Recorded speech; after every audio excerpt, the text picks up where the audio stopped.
আশীর্বাদ করি চির সুখী হোক। তা কেমন করে স্মরণ করেছে? হ্যাঁ, তোমাকে ডেকেছি। আমার সাতটি মণ্ডপ ভোট থাকলো, তাতে কি হয়েছে? তাতে কোন ঘরে পুজো হচ্ছে না, হচ্ছে না, তাই তোমাকে পরিদর্শন করবো। চতুর্দিকে 60টি মণ্ডপ ঘর আছে, কোন ঘরে পুজো হচ্ছে আর কোন ঘরে প্রদীপ জ্বলেছে আর কোন ঘরে বা জ্বলেনি, এই পরিদর্শন দায়িত্ব আমাকে দিলে আমি কি পারবো দাদা? পারবে?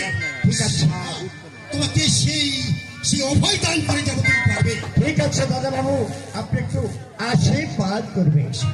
আশীর্বাদ করে চির সুখী হও, যাও তবে সব কাজে জয় করবে, যাও।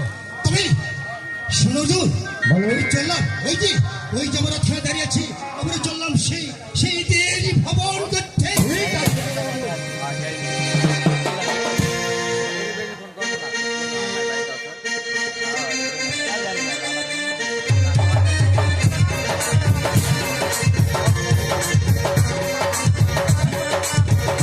ভগবান,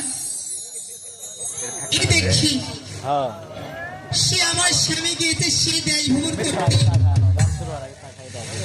সে আমার স্বামী বলেছিল সে অর্জুনকে, এই দেখো অর্জুন, আমি ব্যয় ভ্রমণ করতে যাব, কিন্তু আমার বন্ধু ঘরে যাচ্ছি, সে ঝাড়ু ঝাঁটা দিয়ে এই প্রতি সন্ধ্যার সময় যেন বাতি জ্বলে, সে তাকে ঘরে যাবে, দেখি সে অর্জুন কোথায় আছে।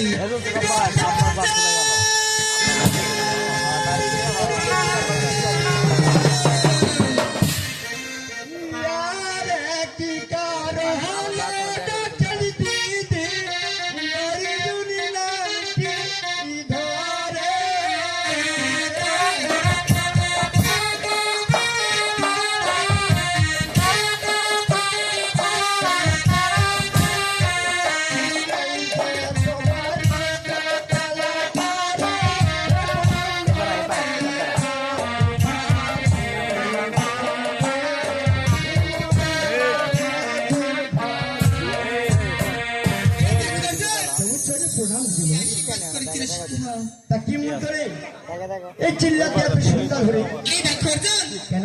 আমি তো তোমাকে ডেকেছি সে নাচ গান করতে। দিতে বলে কেন? তুমি তো জানো ছোটবেলা থেকে আমি নাচ গান করতে থাকি এবং তুমি তো আমাকে সাহস দিয়েছো, তাতে কি হয়েছে? এই জন্যই আমি আনন্দ উল্লাস করতেই থাকি। ও তাই নাকি? হ্যাঁ। এই দেখো অর্জুন, আমি তোমাকে কেন ডাকছি তুমি কি জানো? তুমি না বললে কি বুঝবো? ও তাই না? আমি না বললে সে তুমি তাহলে জানতে পারবে না। বলো।